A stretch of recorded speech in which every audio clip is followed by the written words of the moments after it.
Hello, hello to all my students all over the world. This is Okon Udam, your online maths tutor. So I'm welcoming all of you to Maths with Udam.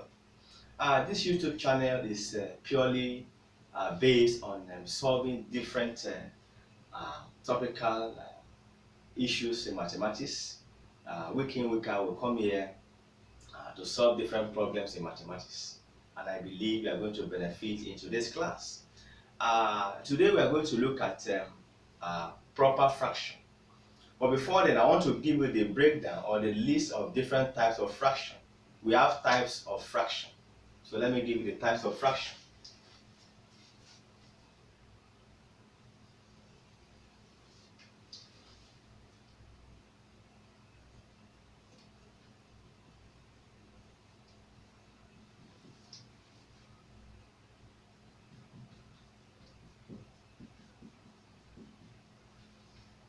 So these are the types of fractions. The lines. The first one is called, the first type of fraction is called proper fraction.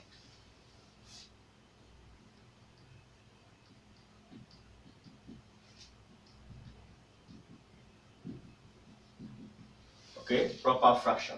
The number two example of fraction, type of fraction is an improper fraction.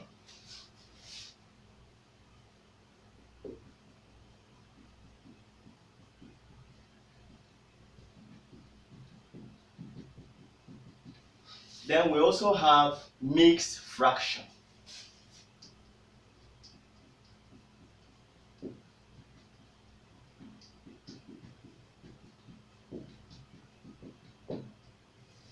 And then number four, we have decimal fraction.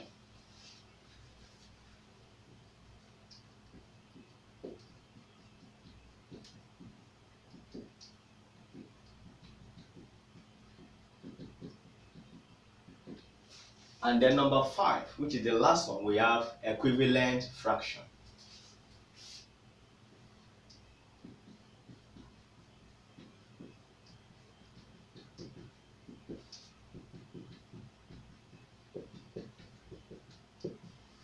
So these are the five types of fraction that we have. So we are going to start with the first one in our class today, which is proper fraction. Proper fraction. So let's start proper.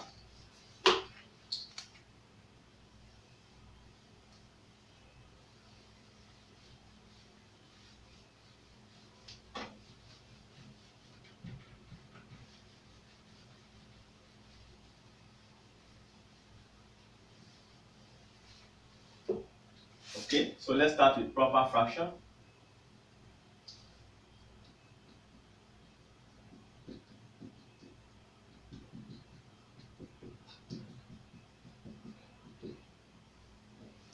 Now, another name for proper fraction is simple fraction or common fraction. Simple fraction or common fraction. So the next thing is that what is a proper fraction?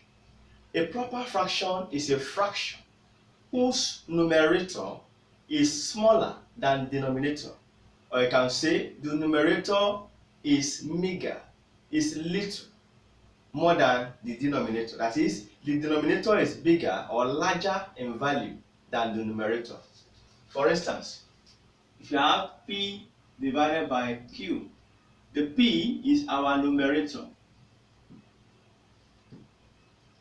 Then this line is called the dividing line or division line. It's division line. And Q is what? Denominator. Okay? P is numerator, Q is denominator.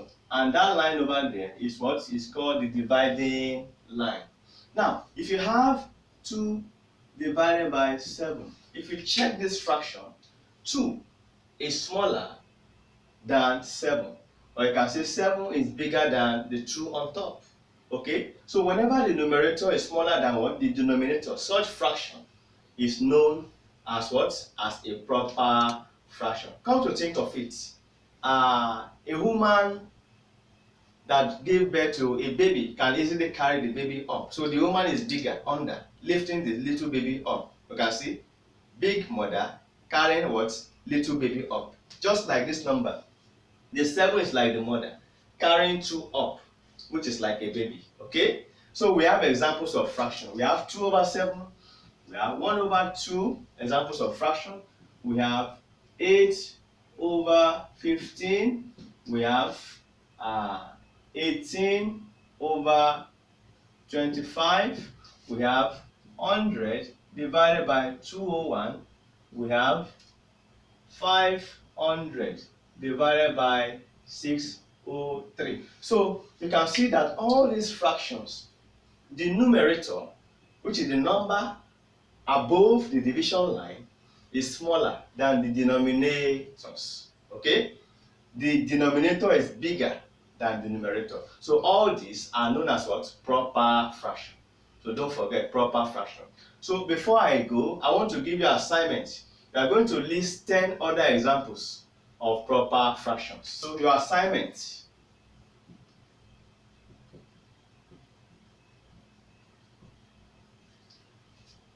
mention or list 10 examples of proper fractions. So you leave the 10 examples of proper fraction, show it to your class teacher or your parents at home to guide you and mark it for you. And then when we meet online, you drop your comment in the comment section. I will go and check the comment section to check the review on how you are faring in your mathematics work. Now, before I go, kindly like this video, comment on this video, share this video to all your friends all over the world, and most importantly, click on the subscribe button. Remember, to solve mathematics, or the best way to do mathematics, to understand mathematics, is to solve mathematics every day. You don't read mathematics like newspaper. You solve mathematics line by line, and you check if you are correct. Sometimes the answers might be at the back of the textbook, so you solve and check the answer at the back of the textbook. Until I come your way again next time, I am saying to you, remain financially smart and remain mathematically smart. I remain your host, Mr. Okon Odam. Bye for now.